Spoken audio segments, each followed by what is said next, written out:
La cantata navideña ha llegado a Denver, la ciudad más grande de Colorado, ubicada a 1,600 metros sobre el nivel del mar, cerca de las montañas rocosas. Particularmente, el edificio de la Iglesia Buenas Nuevas Denver, adquirido a principios de este año, se realizó una reunión de pastores de la coalición multiétnica de Colorado con 100 participantes y un evento de grupo ministerial Andrew Womack de renombre mundial. Vemos que el local se está utilizando maravillosamente para la obra del Evangelio. Por otro lado, Heidi Garner, actual candidata a gobernadora, se conectó con nosotros. Mediante una entrevista previa al comienzo de la cantata dijo: "Ahora soy una persona justa gracias a una explicación simple y fácil." The message was beautiful, and it's so timely with everything going on in the world right now. It's so divided, and everyone's so sad and lonely. And I'm going to leave with a heart filled with joy. I loved it. It was a very special time. I learned a lot. I got a wonderful message, and I learned about the history of Christmas cantata and a little bit more about what happens behind the scenes. And it's just, I'm so proud and blessed and honored to be here tonight. I think the most important message is to remember that we are all saved, and we are going to live a life of eternal joy, and that what happens here on earth is part of the journey, and we are forgiven and we are blessed, and I'm so happy to have God on our side. You know, I think we were created for a time as this. We were all born into this time to love each other, to learn to connect again, to build community again, to find our faith again and our connection to God and each other. And I think this performance brings us together, and everyone in the audience just felt so connected and close, and that's what's missing right now. So it's a wonderful gift to all of us here in Denver. Además, un nuevo camino fue abierto a través de la organización de la cantata navideña. Dean Williams, jefe de correccionales del Colorado, se sintió conmovido por el espectáculo mientras se desempeñaba como oficial de correccionales en Alaska. Esta vez, estando en Denver, prometió asistir a la recepción de líderes cristianos y educadores. También se logró contactar con prisiones y representantes educativos. Los presidentes de los famosos periódicos coreanos locales Weekly Focus y Colorado Times habían quedado impresionados con la cantata anterior y para esta ocasión voluntariamente publicaron anuncios de página completa durante 2 semanas. Igualmente acompañaron la actividad en el Centro de Convenciones de Colorado. Los presidentes de la Asociación de Capellanes de Colorado y de los capellanes de correccionales, junto a muchos docentes y educadores. En primera instancia se presentó la historia de Mackenzie, quien cambió a través de la educación de la mentalidad, y se habló de cómo esta herramienta se aplica actualmente en las escuelas. El pastor Toyon Kim de Argentina compartió el pasaje bíblico de la mujer sorprendida en adulterio, predicando el evangelio, cómo nuestros pecados fueron completamente lavados.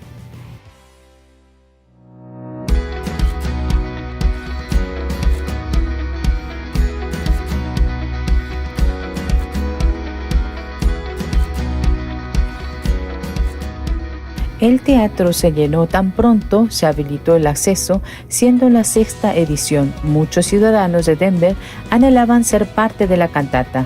El público derramó lágrimas al ver la escena donde Andrew pide a Santa Cruz que traiga un regalo navideño a su papá.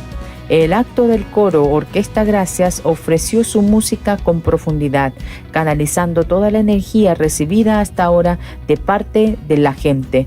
El pastor John Park de Nueva York, leyendo 1 Corintios 6, versículo 11, exclamó que sí, hemos pecado, pero hemos sido lavados, santificados, justificados en el nombre de Jesús.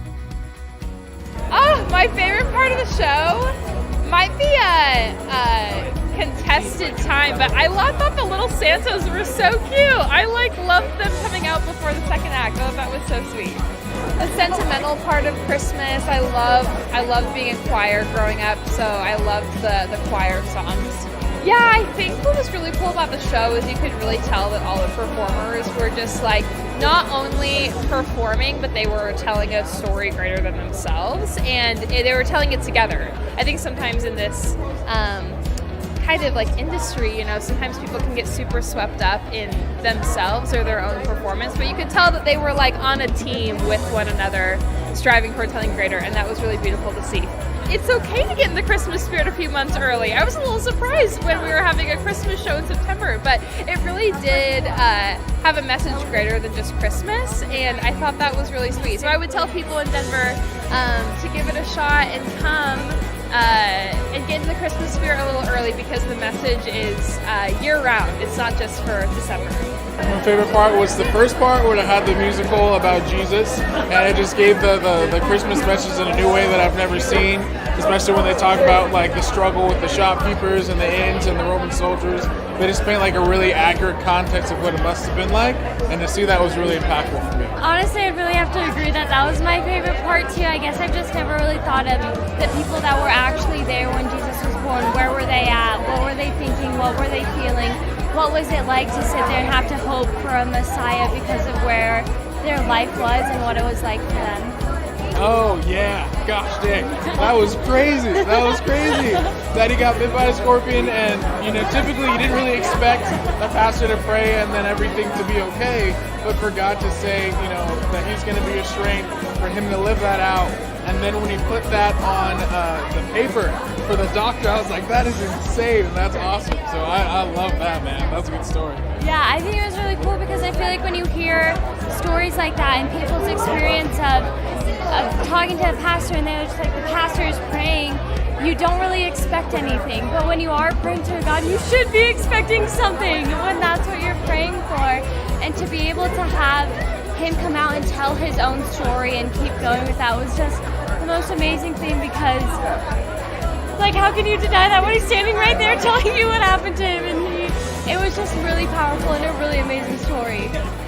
My favorite act was the first act, and we came with friends from our church and also from our work. We work with Christian Television Network, and we were very impressed.